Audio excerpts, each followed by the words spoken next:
नमस्कार दोस्तों, मैं रजनीश कुमार आप सभी का बहुत बहुत स्वागत करता हूं आपके अपने YouTube channel Rajneesh Ramesh official के आज के खास वीडियो में। भाइयों, आज हम बात करने वाले हैं लोकसभा क्षेत्र जौनपुर के बारे में। लोकसभा क्षेत्र जौनपुर बहुत ही चर्चा में बना हुआ है क्योंकि यहां से बीएसपी पार्टी ने पहले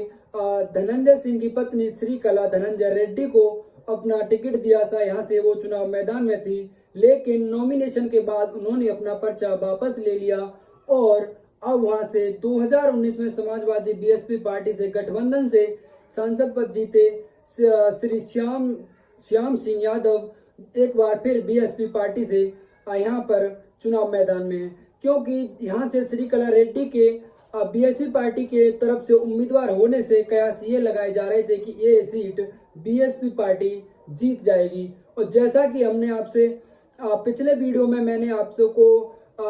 एक्सिस माई इंडिया का सर्वे दिखाया था, उसमें भी आपने देखा होगा कि 3 सीटें यूपी में अदर में रखी जा रही थी और उन 3 सीटों में जौनपुर सीट भी एक महत्वपूर्ण सीट थी जो बीएसपी पार्टी को मिल सकती थी। तो अब वहां से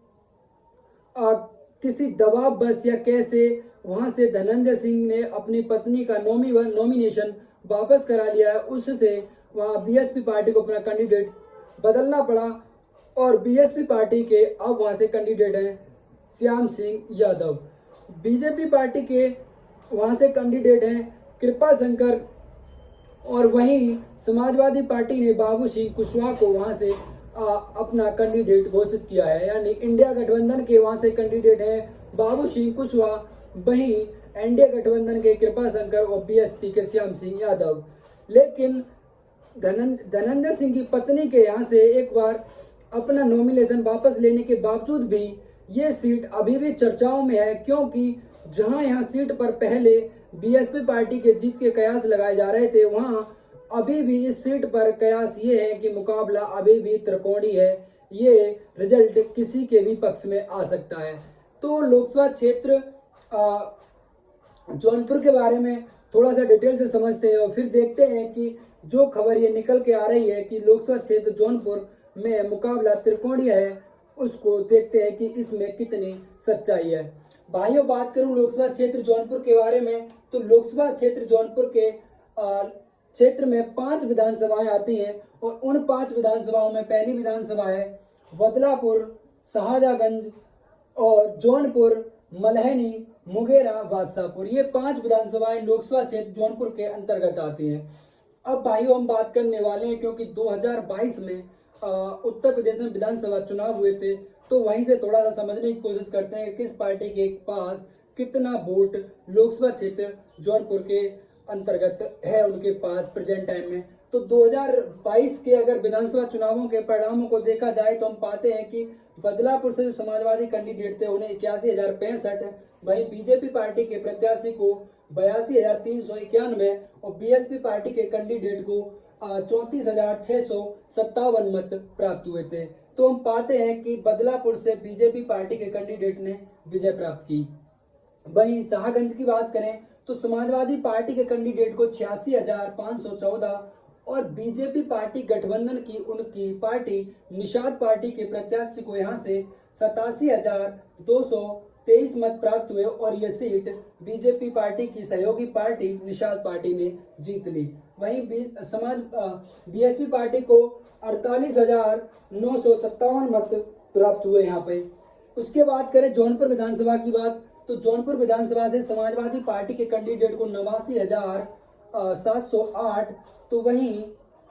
बीजेपी पार्टी के प्रत्याशी को 97,760 और बीएसपी पार्टी को 30,579 मत प्राप्त हुए।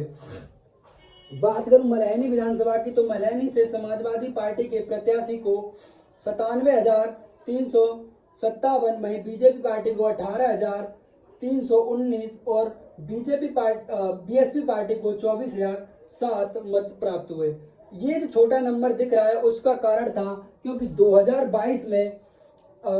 जनता दल यूनाइटेड नीतीश कुमार की पार्टी से यहाँ पर मल्हनी से 2022 के मैदान में थे धनंजय सिंह, और धनंजय सिंह को यहाँ पर जेडीयू के प्रत्याशी के रूप में 79,830 मत प्राप्त हुए। ये सीट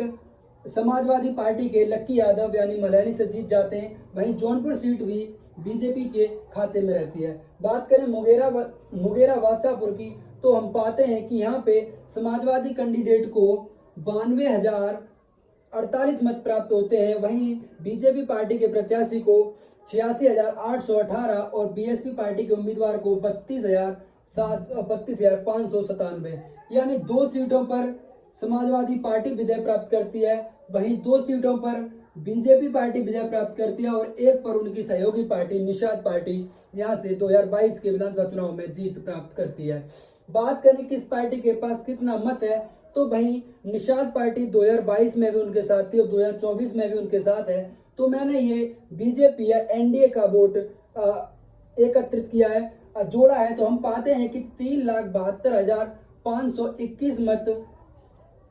बीजेपी या एनडीए के पक्ष में पड़ा। वहीं बात करें समाजवादी पार्टी के पक्ष की, तो उन्हें 4,86,692 मत समाजवादी पार्टी के प्रत्याशियों के पक्ष में पड़ा। वहीं बात करें बीएसपी पार्टी के प्रत्याशी की, तो 1,70,797 मत बीएसपी पार्टी के 5 प्रत्याशी इन विधानसभाओं पर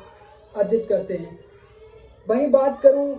जौनपुर विधानसभा से, तो जौनपुर विधानसभा कांग्रेस के लिए उन विधानसभाओं में से एक है जहां कांग्रेस पार्टी के प्रत्याशी को 10,000 या 10,000 से प्लस मत प्राप्त हुए। तो कांग्रेस पार्टी ने यहां पर 12,150 मत प्राप्त किए थे। भाइयों 2022 से अगर हम थोड़ा सा कंपेयर करें तो हम पाते हैं कि समाजवादी पार्टी के पास लगभग इनसे 50 से 60,000 वोट अधिक है, क्योंकि लगभग 50 से 60,000 वोट इनके पास अधिक है। वहीं अगर हम लोकसभा क्षेत्र जौनपुर के बारे में जो चर्चाएं थी 2024 के चुनाव को लेकर कि वहां से धनंजय सिंह की पत्नी चुनाव मैदान में थी, लेकिन उनके यहाँ से वापस नॉमिनेशन लेने से यहाँ का पूरा ही गणित गड़बड़ा गया है, क्योंकि माना यह जा रहा है कि धनंजय सिंह जेल में थे और उनकी पत्नी ने बीएसपी से टिकट लिया था और उनके अब टिकट नॉमिनेशन वापस लेने के पीछे अगर कोई है तो वो है बीजेपी पार्टी, क्योंकि धनंजय सिंह की जेल से रिहाई हुई और उसके दूसरे तीसरे दिन उनकी पत्नी ने नॉमिनेशन वापस ले लिया। कयास ये लगाया जा रहा है कि बीजेपी पार्टी उनसे दबाव में ये नॉमिनेशन वापस कराई और अब धनंजय सिंह बीजेपी पार्टी के प्रत्याशी के पक्ष में माहौल बनाने के काम दिया गया है बीजेपी पार्टी से। तो इतना सब कुछ जो भी है खबरें हैं उनमें कितनी सच्चाई है ये तो हम नहीं कह सकते, लेकिन ये चीजें चर्चा में है जौनपुर लोकसभा क्षेत्र के अंतर्गत। अब बात करूं कि लोकसभा क्षेत्र जौनपुर का जो जातीय समीकरण है वो क्या कहता है, तो अगर हम जातीय समीकरण की बात करें तो हम पाते हैं कि लोकसभा क्षेत्र जौनपुर के अंतर्गत ब्राह्मण 2.5 लाख की संख्या में, ठाकुर 2 लाख की संख्या में, एससी 2.5 लाख, यादव और मुस्लिम 2.25 लाख की संख्या में यहाँ पर है। ये 5 वो समुदाय हैं जो वहाँ पर एक बड़े संख्या बल में वहाँ पर उनके मत हैं। वहीं छोटे छोटे संख्या में जो वहाँ समाज हैं वो वहाँ पर हार जीत की महत्वपूर्ण भूमिका पहले भी निभाते आए हैं और इस बार भी वही निभाने का काम करेंगे, क्योंकि यहाँ पर बीएसपी पार्टी ने धनंजय सिंह जो कि ठाकुर समुदाय से आते हैं उन्हें टिकट देकर 2 लाख वोट ठाकुर समुदाय और 2.5 लाख वोट एससी का मिलाकर जीत का रास्ता तय करना चाहती थी बीएसपी पार्टी और उनका ये कॉम्बिनेशन बनाना चाहते थे। लेकिन इस कॉम्बिनेशन में अब गड़बड़ाहट आ गई है, क्योंकि यहाँ से बीएसपी पार्टी के उम्मीदवार जो थी श्रीकला धनंजय रेड्डी, उन्होंने अपना नॉमिनेशन वापस ले लिया है। अब बात करें बीएसपी पार्टी की, तो उन्होंने एससी प्लस यादव को जोड़ने की कोशिश की है, तो उन्होंने यहाँ से श्याम सिंह यादव को टिकट दिया है और श्याम सिंह यादव 2019 में समाजवादी पार्टी और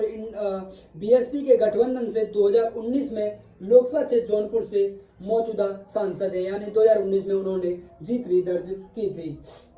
वही बात करें समाजवादी पार्टी के कॉम्बिनेशन की, तो उन्होंने जो कि कहा जाता है कि समाजवादी पार्टी का यादव और मुस्लिम कोर वोट बैंक है, उसी कोर वोट बैंक के साथ ही साथ ओबीसी समुदाय से आने वाले बाबू सिंह कुशवाहा को टिकट देकर अन्य ओबीसी और छोटी समाजों को अपने साथ जोड़कर यहां से जीत दर्ज करने का फॉर्मूला तैयार करने की कोशिश की है। वहीं बात करें बीजेपी पार्टी की, तो बीजेपी पार्टी के पास भी अब ठाकुर और ब्राह्मण प्लस अन्य समाज का भी यहाँ पर वोट का गणित बनता हुआ नजर आ रहा है। तो 2024 में लोकसभा क्षेत्र जौनपुर के नतीजे क्या होंगे ये अभी से बयान नहीं किए जा सकते, क्योंकि तीनों ही प्रत्याशी मजबूत प्रत्याशी हैं और तीनों ही प्रत्याशी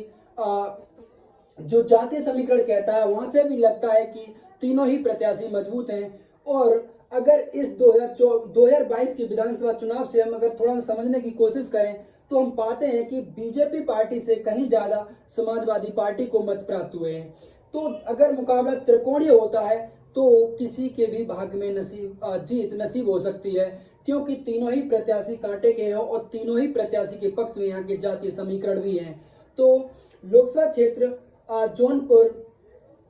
के नतीजे क्या होंगे ये तो 4 जून को ही पता चलेंगे, लेकिन इन जानकारियों को समझते हुए ये जरूर हम कह सकते हैं कि यहाँ से तीनों ही पार्टी के प्रत्याशी मजबूत हैं और तीनों ही पार्टी एक त्रिकोणीय मुकाबले में है। जीत किसके नसीब होती है ये 4 जून के पता चलेगा। तो भाइयों ये थे लोकसभा क्षेत्र जौनपुर के हमारे द्वारा जुटाई हुई जानकारी। यदि आपको लोकसभा क्षेत्र जौनपुर के बारे में दी गई जानकारी पसंद आए तो वीडियो को लाइक करें और अपना एक प्यारा सा कमेंट जरूर करें। आपका जो भी सवाल